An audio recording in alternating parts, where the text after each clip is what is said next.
But I'm curious from your perspective, why do you think that the strategy has been added to the new standards, as if you want to adhere to these, then you need at least these elements of a strategy? Well, I think the better question is, why wasn't it always there? This episode is brought to you by Green Skies Analytics, an audit analytics service provider that works with internal audit departments that have data analysts and are still frustrated with trying to make analytics actually work, aren't getting the expected ROI, who can't break through the communication barrier between the analysts and the audit team, and those that need experienced direction for an audit analytics strategy and process. Those that feel like they've wasted time and money on trainings, aren't getting the value they want, not prioritizing the highest risk areas for the organizations, or have projects that seemingly never get completed. Do you deal with any of that? If you do, go to the show notes of this episode and click the Green Skies Analytics link, or go to greenskiesanalytics.com to schedule a call and understand how Green Skies Analytics makes analytics actually work for internal audit. Hello, everybody. Welcome to another episode of the Audit Podcast. I'm your host, Trent Russell, and today on the show we have Richard Chambers. For those who don't know, Richard is the former president and CEO of the IIA and current senior internal audit advisor to Audit Board. And with the new standards that came out from the IIA, there's this call to have a strategy for internal audit. There's been some debate, some hesitancy on should we even do that? Do we need to do it? And so we wanted to leverage Richard's 30 plus years of experience developing strategies for internal audit departments, developing strategies for the IIA when he was there, and really pick his brain and hopefully provide some tactical guidance on, hey, CAEs and internal auditors, this is a process that you can follow to a degree to build out your strategy, some things to look out for, some roadblocks, things like that. And Richard actually at one point pulls up his screen and shares just a one-pager PowerPoint slide showing a process that you can follow. He had updated it to match the verbiage from the IIA standard, so I thought that was very valuable, I think, for a lot of folks. So with that said, this whole episode again is about the strategy. If you want to see that deck that I'm talking about, if you go to the YouTube channel for the Audit Podcast, just search for the Audit Podcast and then Richard Chambers, and then scroll until you see the most recent one, and you'll be able to see that and listen and watch as we talk to that deck. Also, Richard mentions his latest book that just came out, I believe, the day before this recording. And so it is Agents of Change, Internal Auditors in the Era of Permacrisis. We discuss it briefly on the show, and then we also have it linked in the show notes. So scroll down to the show notes, look for the link, click it. All right, here we go. What's in your internet browsing or your ChatGPT history of late? Well, that's a good question. Actually, I've been doing a couple of things. I'm working on pulling some training together on audit committee effectiveness for audit committee of a major financial services organization. So I've been out there looking at what's the latest thinking, what's the latest guidance around audit committee best practices, and what should audit committees be focusing on to be successful in the year ahead. So that's going to be, I was working on that a good bit yesterday, so there's a good bit of that in my browsing history. And I'll tell you what I've been using ChatGPT a lot for lately is as I get ready to pull a presentation together or clean it up or update it, I'm using ChatGPT to help me with my graphics, with my images.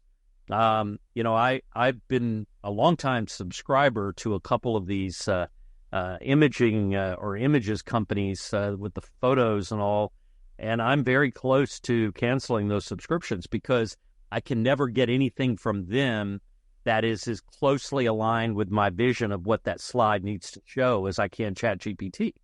And the thing with ChatGPT, it's amazingly patient because I can give it 5 different commands to, well, how about if you make the group more diverse? How about if you include some more people who are maybe younger and older? Or how about if you include a different background? It never talks back. It just does it, and it's great. So I use it a lot for writing scripts and analytics. And so to me, I've always told people in that context, it's like having a developer sit there right beside you. And so I'm constantly, nope, that's wrong, do it this way. Yep, that's right, thanks, that's good. update this, no, wrong field, whatever, to the point where I feel bad. It's almost like there is a person and I feel bad going, you did it wrong, do it again. You did it wrong, do it again. I feel guilty that I keep asking it so many times, but I think that's the scary part about how quickly we begin to think of the AI as another person, as a human. It's happening fast.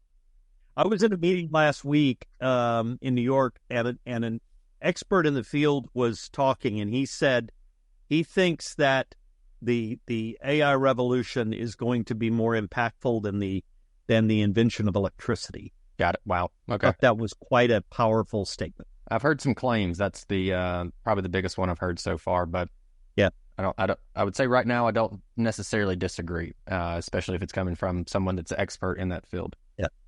On the AC effectiveness thing, real quick, could we expect or should we expect a blog or something like that? So for the people that aren't part of the group that you're speaking to, we could get a little piece of that. Well, certainly, as I stumble across some things, I'm finding that there was a major piece that just came out last month, and I'm not going to tip too much away on it just yet, but it actually talks about what audit committees are focused on for internal audit in the year ahead, and he caught me by surprise a little bit. So yeah, I'll probably be blogging about that in the near future.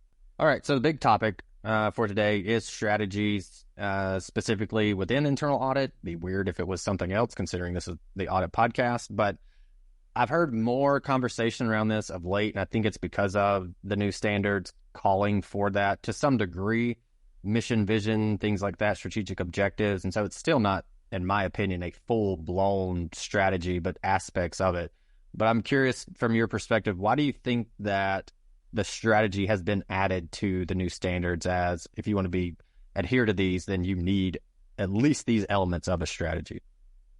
Well, I think the better question is, why wasn't it always there? I say that full disclosure, having led the IA for more than a decade. I mean, I should have made sure it got in there a lot sooner than it did. But look, it's never too late to correct an oversight or to address a really critical need for the profession.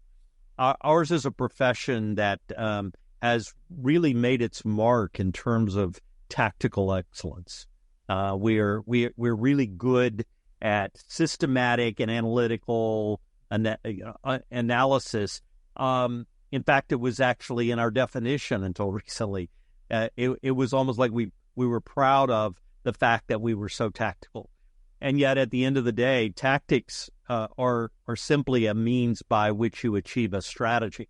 And so if we don't know where we're going, any turn would get us there, as the old expression goes. So I think we needed always to be thinking strategically. I have been developing strategic plans for internal audit functions for more than 30 years, longer than most people in our profession have even been in a profession. I found it to be an excellent way to get everybody on the same page.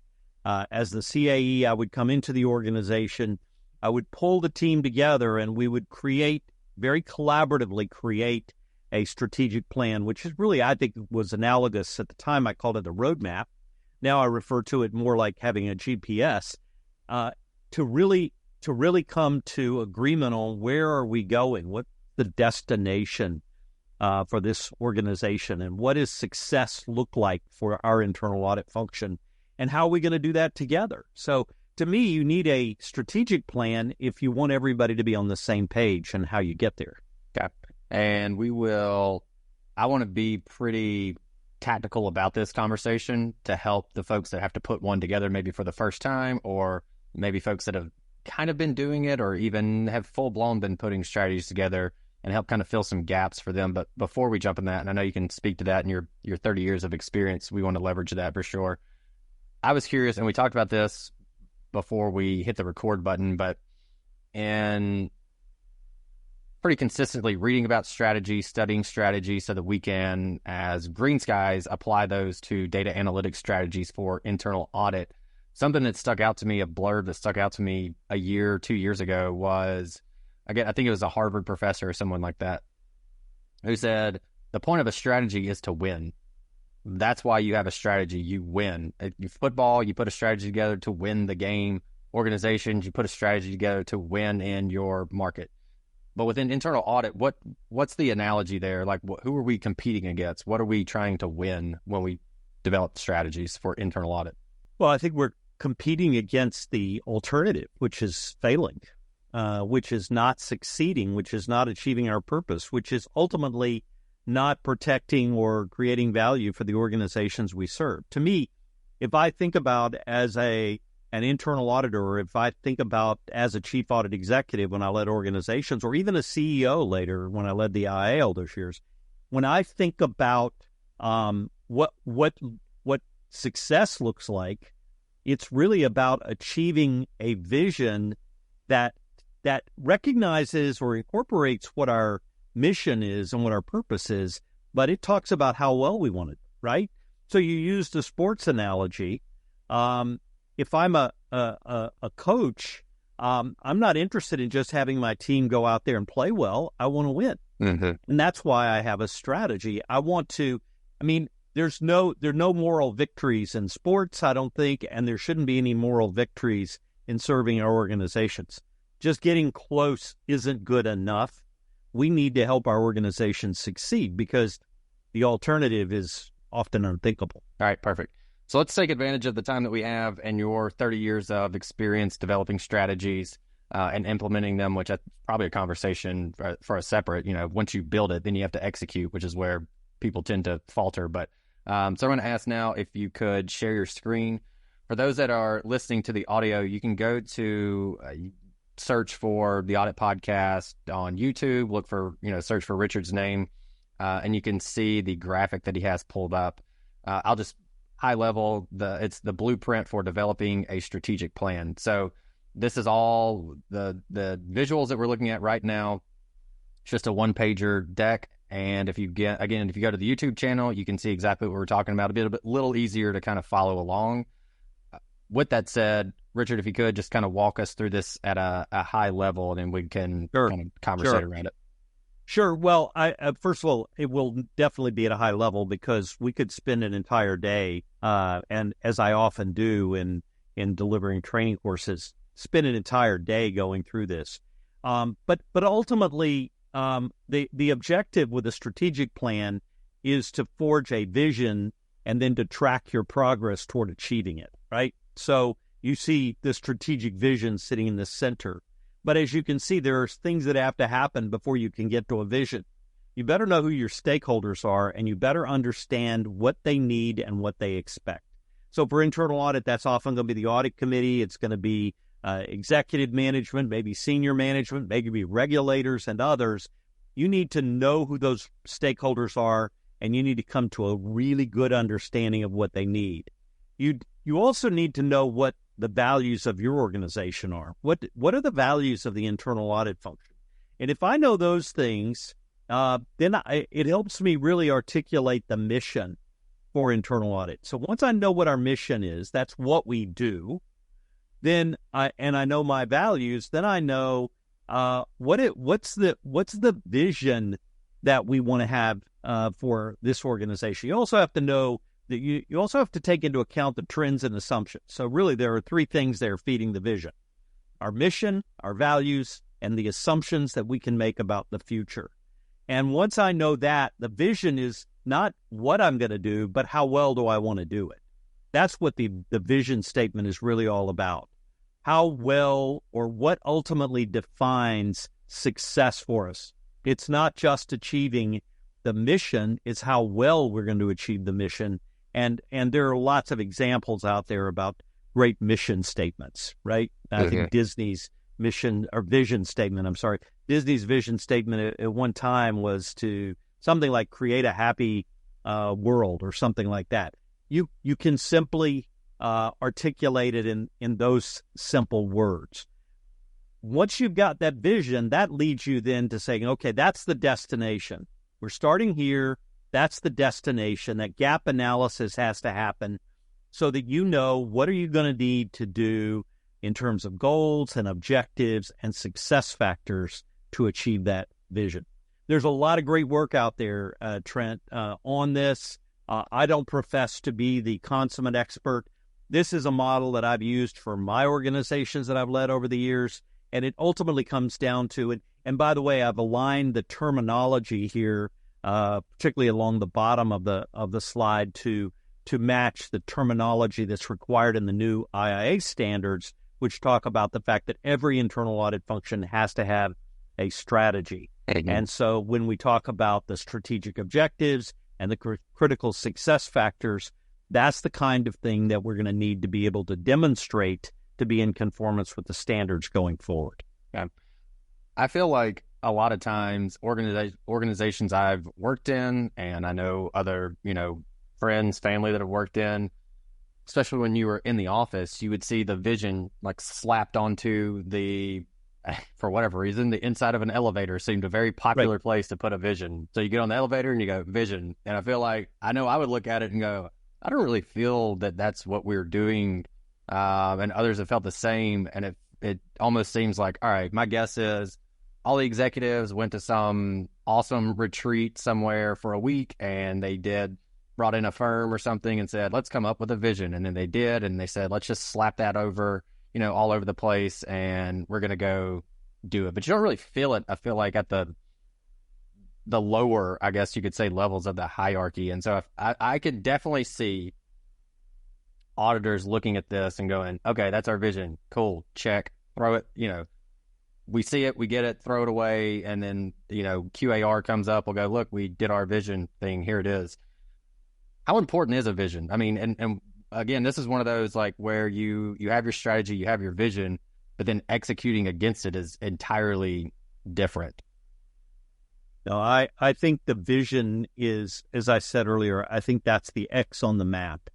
That's really got to be a place that everybody feels like we're in a journey together. That's why when I led internal audit functions, it wasn't just me and the top 2 or 3 folks who went off and developed a strategic plan. We pulled everybody in. To some degree, we got input from everybody in the organization. That goes back to your internal audit values. It goes back to the some of the trends and assumptions you can make about the talent you're going to have and about how committed that talent's going to be to the journey you're on. But this has to be, and the difference between a paper exercise strategic plan and a strategic plan the organization lives is that everyone's committed to that destination. And I will tell you, in every organization that I led as a chief audit executive, the vision statement was crafted in a way that everybody knew what it was and everybody could recite it back. But more importantly, we were able to talk about everything we did had to lead back to or somehow support that vision.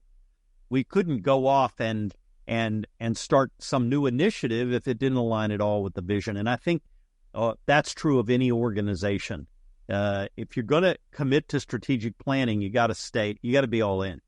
And that is the CAE's role, in my opinion, is not only set it. I mean, I think that's with everyone. Everyone on the team should set it. But then where we see it getting missed is on the accountability of holding people accountable to that. And again, it becoming a paper exercise. So at a minimum, we always sit down quarterly and go, all right, here's the vision. Here's our strategic objectives. Here's every little thing that we had to do in order to get there. Is what we did that align to what we sought out to do? Are we working our way towards X, to use your analogy? And then what does Q2, 3, 4 look like also? What kind of tactical accountability protocols could be implemented so that it doesn't become a paper exercise? Because it's super easy to do that. And even for a little bit, go like, oh yeah, we're going to look at this every now and again, make sure that what we're doing aligns to that. But what are some accountability measures that we could put in there? Well, I think you've got to go to those critical success factors that we talked about, and that needs to be. You need to have. I always use the analogy of the map or the GPS because it's going to help you understand the progress you're making. Where should I be in year 1? Where should I be in year 2? What should I achieve by the time we get to the end of year 3? And you can refresh this. And in fact, I would tell you it's essential to refresh a strategic plan. I think you should probably refresh it in this day and age annually, but still looking forward 3 to 5 years. Right. I disagree with colleagues out there who say, well, the world is too disruptive, it's too tumultuous, we really can't plan 2 or 3 years ahead, we can only plan 1 year at a time. Well, I think that's absolutely wrong, because if you don't look far enough ahead, you're not gonna know when you're approaching the cliff. We always, 1 year, a lot of detail, because there's not as much volatility there, although of course there is some, and that's why we always look at it quarterly and look where we need to change. Yeah. 2 years, a little less detail. 3 years, a little less detail. Right. And I was just telling someone this morning, if you get to year 2 and nothing has changed with the strategy, you probably did something wrong, especially year 3. It shouldn't be. We're at year 3 and we're, right on, exactly where we thought we would be. There's probably going to be some hiccups. I mean, COVID, AI, that's going to throw things off. And those are just examples in the past 4 years. The one thing about the 2020s, every year has brought us new surprises. There's been elements of disruption no one saw coming, sometimes even a month before, right? Whether we're talking about some of these geopolitical conflicts or some of the other things that are happening. And so in this day and age, you better be agile enough to adapt to the unforeseen. That's a good segue of something I want to talk about. So your latest book is out, and I know you mentioned the word permacrisis, right? And I've heard you talk about that for the past year or so is where I've started to hear you talk more about that. Is that what you're talking about in this? Since 2020, there's been my something. New book. Yep, there we go. Hey, there it is. Agents of Change, Internal Auditors in the Era of Permacrisis. Nailed it. Well, those who follow me and who have read my other books know that I wrote a book we published it a little over 3 years ago on Agents of Change. And it was one that I authored or co-authored with a partner during the dark months of COVID.